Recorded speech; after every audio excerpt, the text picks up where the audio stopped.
শুনেছি নতুন জিনিসের নাকি স্বাদই আলাদা।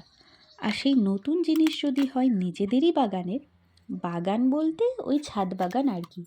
আজকাল শহরাঞ্চলে জমি জমা পাওয়া খুবই মুশকিল, তাই ছাদেরই গোটা কয়েক টবে কিছু ফলন করেছিলাম। শখের বশেই বলা যেতে পারে।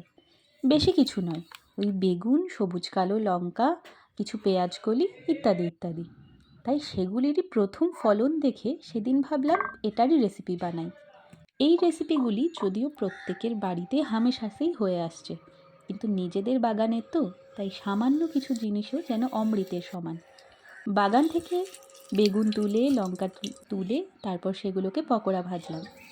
দারুণ লেগেছিল।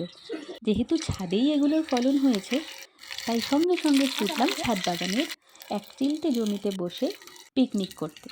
সেখানেই ভাজলাম, সবাই মিলে সেখানেই এনজয় করলাম। দারুণ হয়েছিল।